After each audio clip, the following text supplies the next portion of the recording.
तळोजा वसाहतीतील रस्त्यांच्या संदर्भातील मुख्य मागणीसह विविध समस्यांबाबत एमआयएमचे रायगड जिल्हाध्यक्ष प्रसाद ढगे पाटील यांच्या नेतृत्वाखाली पनवेल महापालिका कार्यालयावर आंदोलन करण्यात आले. तळोजा वसाहतीमध्ये फुटपाथवर ठेले लावल्यामुळे पादचाऱ्यांना चालण्यासाठी जागा उपलब्ध राहिल्या नाहीत. त्यामुळे अपघात होऊन 2 जणांचा जीव गेल्याचा आरोप करण्यात आला. या प्रकरणी जबाबदार अधिकाऱ्यांवर कारवाई करण्याची मागणी करण्यात आली. तसेच महानगर गॅसने केलेल्या खोदकामानंतर रस्त्यांची योग्य दुरुस्ती करण्यात आली नसल्याचा आरोप यावेळी करण्यात आला. या प्रकरणी महानगर गॅसवर कारवाई करण्याची मागणी प्रसाद ढगे पाटील यांनी केली. याशिवाय तळोजा वसाहतीमध्ये मुस्लिम समाजाच्या मशिदीसाठी भूखंडाच्या मागणीवर आपण ठाम असल्याचे त्यांनी सांगितले. दरम्यान या मागण्यांसंदर्भात पनवेल महापालिका प्रशासनाने प्रसाद ढगे पाटील यांना 2 वेळा चर्चेसाठी बोलवले. प्रशासनाकडून 2 दिवसात मागण्या मान्य करण्याचे आश्वासन देण्यात आले. सध्या पोलिसांवरील ताण आणि महापालिका प्रशासनाने दिलेल्या आश्वासनाच्या पार्श्वभूमीवर आंदोलन तात्पुरते स्थगित करण्यात आल्याची माहिती ढगे पाटील यांनी दिली. तर आज महापालिकेवर पुन्हा एकदा एमएमच्या माध्यमातून मोर्चा काढण्यात आलेला. काय नेमकी मागणी? सर्वात अगोदर मी निषेध व्यक्त करतो भारतीय जनता पार्टीच्या केंद्रातल्या सरकारचा की ज्यांनी न्याय मागण्यासाठी येणाऱ्या विद्यार्थ्यांच्यावर अन्याय केला. निर्दयी अशा प्रकारचं सरकार आहे आणि सोनम वांगचुक आणि दिपके अभिजित दिपके यांच्या आंदोलनाला आज आम्ही या ठिकाणी सर्वांच्या माध्यमातून तळोजाच्या जनतेच्या माध्यमातून पाठिंबा देत आहे. त्याचबरोबर तळोजा फेज 1 येथे जोरदार अशा प्रकारचा अपघात झाला होता आणि त्यामध्ये मृत्युमुखी पडलेले श्री नदीम आणि राम दुलारे यांना मी भावपूर्ण श्रद्धांजली अर्पण करून याच्या आंदोलनाच्या मुद्द्याकडे येतो. यामध्ये तळोजा फेज 1 या ठिकाणी झालेल्या अपघाताचं कारण असं आहे की फुटपाथची व्यवस्था व्यवस्थित नाही. अनेक वर्ष त्याची दुरुस्ती झालेली नाही. याचबरोबर फुटपाथवर मोठ्या प्रमाणावर ठेले लावलेले आहेत आणि त्या फुटपाथचा वापर चालण्यासाठी न होता ठेले लावण्यासाठी झाल्यामुळे या ठिकाणी 2 निष्पाप माणसांचे जीव गमावण्यात आले, बळी घेण्यात आले. कशासाठी हे ठेले, कुणाच्या मदतीनं, अधिकाऱ्यांना? त्यामुळे पहिली मागणी अशी आहे की ज्या अधिकाऱ्यांनी च्या हलगर्जीपणामुळे सदर ॲक्सिडेंट झालेला आहे, सदर अपघात झालेला आहे, त्याच्यावर सदोष मनुष्यवधाचा गुन्हा दाखल करण्यात यावा. याशिवाय महानगर गॅस दरवर्षी गॅस रोड बनवायचा, रिपेरिंग करायचा आणि फोडून टाकायचा. तुमच्या बापाचा पैसा आहे. महानगरपालिकेच्या अधिकाऱ्यांनी कसं काय परमिशन देतात? दरवर्षी रस्ता फोडतात. मी मे मध्ये आपल्याच प्रभात पर्व चॅनलला आणि सर्व चॅनलला इंटरव्ह्यू दिली होती. आवाज उठवला होता की या मे मध्ये जे काम चाललेलं आहे ते थांबवा आणि रस्त्याचं रिपेरिंग करा. पावसाळा चालू झाल्यानंतर अपघाताची संख्या वाढेल. कुणीही ऐकलं नाही. अधिकाऱ्यांनी करतो बोलले. महानगर गॅसनं हा म्हणून उत्तर दिलं. मला बोलले ते सेटलमेंट करा, हे करा, ते करा. काहीच नाही. काही काम झालं नाही.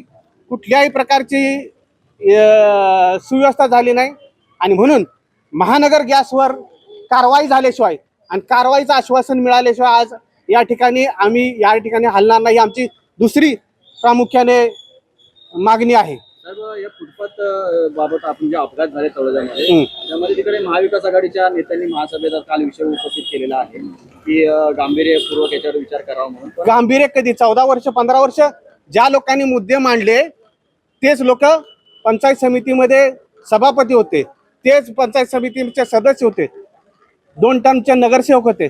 आज 13-14 वर्ष तुम्हाला आठवण झाली नाही फुटपाथमध्ये? जर समजा हे सगळा थोतांड आहे, हे मुद्दे मांडणं महानगरपालिकेत हे खोटारडेपणा, जनतेची फसवणूक आहे. जर समजा मी आज या ठिकाणी आजचा हा विषय नाही, नाहीतर कोण लोक त्या बाजारवाल्यांच्याकडनं, ठेलेवाल्यांच्याकडनं हप्ता गोळा करतात आणि कोण कुणाचे नातेवाईक, कोण कुणाचे मित्र आहेत, हे जर नाव आज डिक्लेअर, त्याचा आज विषय घ्यायचा नाही म्हणून मी गप्प बसतोय. नाव डिक्लेअर करत नाही. परंतु ह्या लोकांना आत्ता जाग आली. भारतीय जनता पार्टीचा निषेधच आहे या सगळ्या गोष्टीच्या, रस्त्याच्या व्यवस्थितपणामुळं. पण त्याचबरोबर विरोधी नगरसेवक हे सुद्धा गेल्या 10 वर्षात फार काय त्यांनी कामगिरी किंवा विरोध केलेला नाही. स्टंट मारला. हा, स्टंट मिळाले, एकमेकाची मैत्रीपूर्ण आहे, प्रोफेशनल मैत्री असणं आम्हाला काय गैर नाही. परंतु ज्या ठिकाणी ज्या विचाराशी आपण स्टिक आहे त्या विचाराशी एक निष्ठा राहून जनतेची बाजू मांडणं गरजेचं होतं. विरोधी पक्षानं ते मांडलेलं नाही. याचबरोबर अपघात थांबण्यासाठी स्पीड ब्रेकरचे ठिकठिकाणी मागणी आहेत. हा मोठा अपघात झाल्यानंतर दुसरा अपघात फेज 1 आणि फेज 2च्या ब्रिजवर झाला. तो फक्त स्पीड ब्रेकर ज्या ठिकाणी मागणी होती त्या ठिकाणी न असल्यामुळं झालेला आहे. मग तो 10 वर्ष झालं नगरसेवकांनी का बांधला नाही, सत्ताधारी भारतीय जनता पार्टीनं का बांधला नाही? त्या ठिकाणी जे विद्यमान नगरसेवक सांगतात की जे मृत जे आहेत त्यांना पण मदत केली, आर्थिक मदत केली असं. अरे माणसाचा जीव गेला, एकटा कमवणारा मॅनेजर माणूस होता, एज्युकेटेड मुलगा होता. आता मदत काय करणार, काय मदत केली? आणि तेवढ्यामध्ये 2 लहान मुलं आहेत, त्यांच्या आयुष्याचं कसं होणार? म्हणून ही मागणी सुद्धा आम्ही प्रशासनाकडे घेतो की कायमस्वरूपी त्यांना मदत व्हावी. हा, आणि सगळ्यात अगोदर ह्या जीव जाण्यासाठी कारणीभूत असणाऱ्या अधिकाऱ्यांवर काटा, ही सगळ्यात मोठी भावपूर्ण श्रद्धांजली असेल. आपण पोटतिडकीने सगळे विषय मांडतात, मात्र टीका देखील आपल्यावर जोरदार टीका होते की ढगे पाटलांवर. काय कसं बघताय या टीका जाणून? नाही नाही, तो आधी हे मुद्दे घेऊया आणि नंतर तुम्ही तुमचे प्रश्न विचारा. त्यानंतर ट्रॅफिकचे नियोजन आणि उपाययोजना करणं गरजेचं आहे. नवीन पोलीस चौकी गरजेची आहे. एक पोलीस चौकी फेज 1 साठी आहे, एक पोलीस चौकी फेज 1 साठी आहे, आणि फेज 2 आणि फेज 1च्या मध्ये एक पोलीस चौकी होणं गरजेचं आहे. महानगरपालिकेकडे आज आम्ही मागणी करण्यासाठी आलेलो आहे की त्या पोलीस चौकीची नियोजन करण्यासाठी त्यांना काय कंटेनर लागत असतील, त्यांना काय सुविधा असतील तर त्या महानगरपालिकेनं फेज 1 आणि फेज 2च्या मधल्या ज्या तो एक स्पेस आहे, तो जागा आहे, त्या ठिकाणी त्यांची व्यवस्था व्हावी. सुरक्षेच्या दृष्टिकोनातून शासकीय हॉस्पिटल म्हणजे आता जे क्लिनिक आहे गव्हर्नमेंटचं याचं महानगरपालिकेचं ते अपुरं पडतंय, त्याच्या सुविधा कमी आहेत, आणि एक हॉस्पिटल मोठं असणं गरजेचं आहे. हिंदू स्मशानभूमीची दुरावस्था आहे.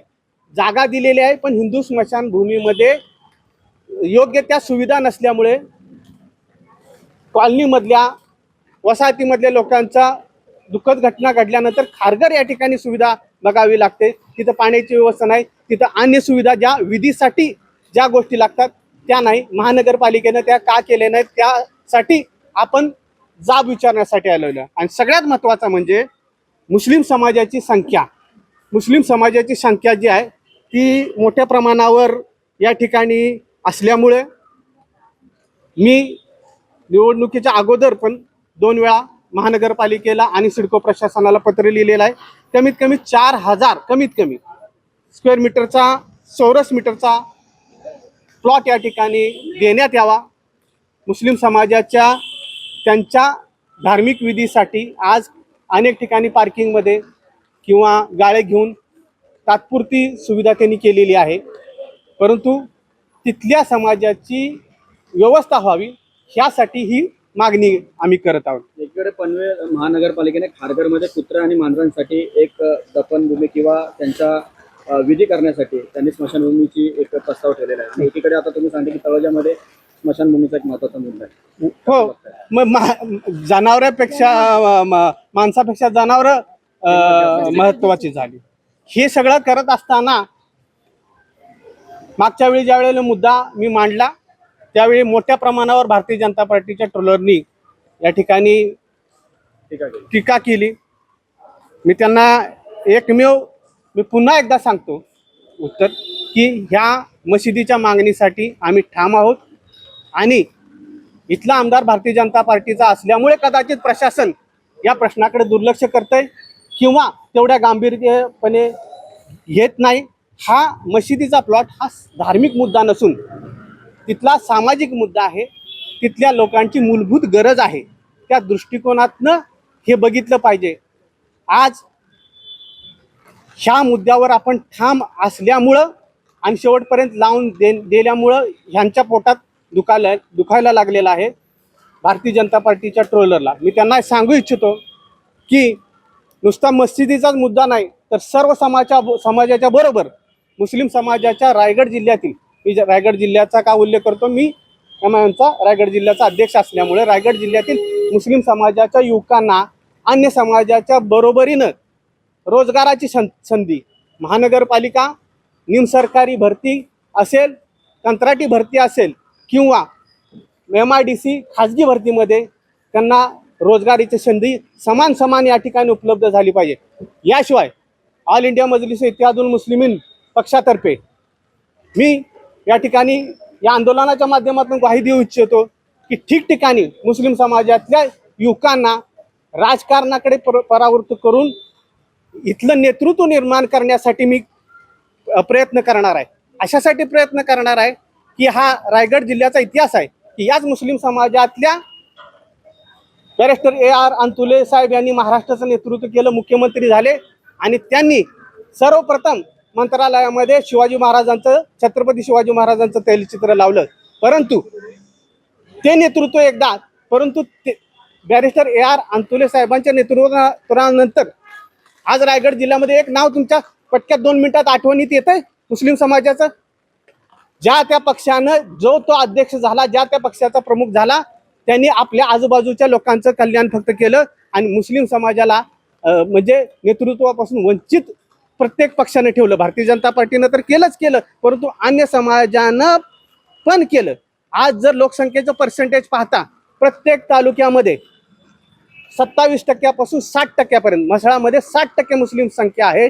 अन्य प्रत्येक तालुक्यामध्ये 15%, 20%, 27%, 30% मुस्लिम समाजाची संख्या आहे. परंतु काय नेतृत्व दिलं?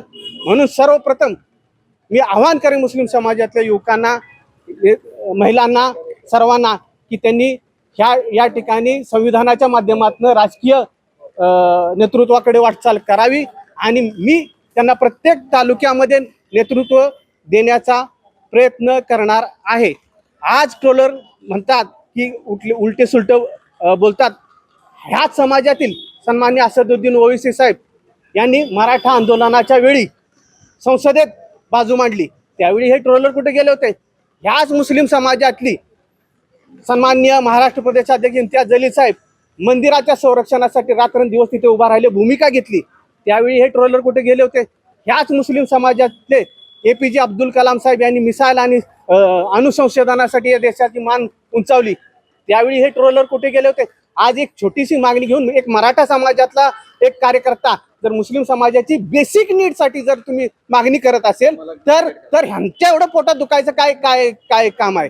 आणि म्हणून या सर्व गोष्टीचा या ट्रोलरचा निषेध करतो आणि मी या ठिकाणी सांगू इच्छितो की जशाच तसं आंदोलनाच्या माध्यमातून, संविधानाच्या माध्यमातून ह्यांना सडेतोड उत्तर देऊन शेवटपर्यंत ह्या मागण्या करण्यासाठी संघर्ष करण्याची तयारी मी ठेवलेली आहे. आणि आता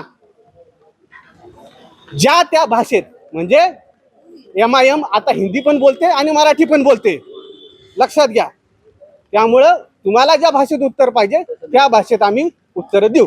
आज एवढ्या मोठ्या संख्येने आपण इथे आलेले आहेत, पण इथे आयुक्त निघून गेलेले आहेत. आता हे त्यांच्या निघायच्या ह्याच्यात आम्ही त्यासाठी अडून बसलेलो. आम्ही आमच्या सखोल मागण्या पूर्णपणे रायटिंग मध्ये पाहिजेत. आयुक्तांनी पळून जावं, अजून कुणी पळून जावं, त्याच्याशी आमचं काहीच हे नाही. आम्हाला रायटिंग मध्ये महानगरपालिकेच्या ऑथोराइज बॉडीकडून ह्या सगळ्या मागण्या मान्य करणं. याशिवाय SIR ची प्रक्रिया चालू आहे.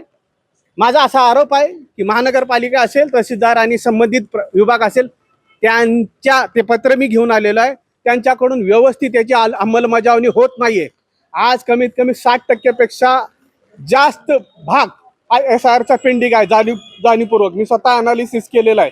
त्यासाठी घरोघरी जाण्याची गरज आहे. BLOनं एक मराठी शाळेमध्ये कुठेतरी जागा घेतली जाते आणि तिथे आरामशीर बसले जातात. आले तर मतदार आले, अजून बऱ्याच लोकांना माहीत पण नाही. SIR ची प्रक्रिया पूर्ण करण्यासाठी योग्य ते अंमलबजावणी झाली पाहिजे. त्यासाठी तुम्हाला काय कार्यकर्त्याला असते, विविध सामाजिक संस्था सगळ्या मदत करण्यासाठी तयार आहेत. महिला मंडळ मदत, एक्सपर्ट लोक देण्यासाठी मदत करण्यासाठी तयार आहेत. पण SIR प्रक्रियेकडे महानगरपालिकेनं आणि तत्सम प्रशासनाने लक्ष देणं गरजेचं आहे. त्यासाठी हे आंदोलन आहे आणि ह्या आंदोलनाच्या माध्यमातून ह्या मागण्या लेखी झाल्याशिवाय मिळाल्याशिवाय आम्ही हे आंदोलन मागे घेणार नाही. दरम्यान या मागण्यांसंदर्भात पनवेल महापालिका प्रशासनाने प्रसाद ढगे पाटील यांना 2 वेळा चर्चेसाठी बोलवले. प्रशासनाकडून 2 दिवसात मागण्या मान्य करण्याचे आश्वासन देण्यात आले. सध्या पोलिसांवरील ताण आणि महापालिका प्रशासनाने दिलेल्या आश्वासनाच्या पार्श्वभूमीवर आंदोलन तात्पुरते स्थगित करण्यात आल्याची माहिती ढगे पाटील यांनी दिली. पाटील साहेब, आता थोड्या वेळापूर्वी आपण अतिरिक्त आयुक्त गणेश शेट्टे साहेबांची भेट घेतली होती.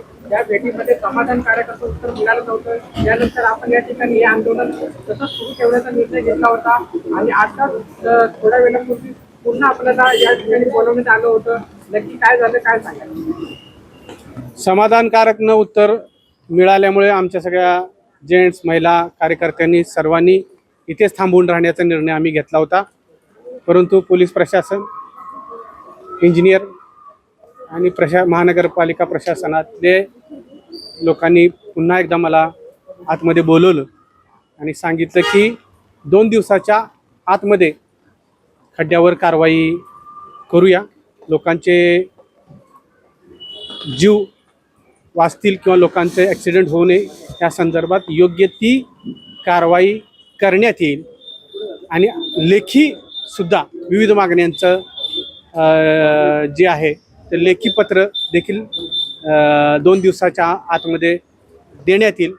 त्यामुळं त्या प्रशासनाच्या आणि विशेष करून पोलीस प्रशासनावरील ताण लक्षात घेता आजच्या दिवसाच्या आपल्या देशातली परिस्थिती पाहता आज हे आंदोलन तात्पुरतं मागे घेत आहोत. परंतु जर खरोखरच 2 दिवसाच्या आत रस्त्याची अवस्था जी जीवघेणी झालेली आहे त्याच्यावर जर नाही कारवाई झाली तर पुन्हा एकदा आम्ही या ठिकाणी आणि वारंवार येण्याची आंदोलन करण्याची या ठिकाणी तयारी सर्व जनतेनं दाखवलेली आहे आणि आम्ही वारंवार करू.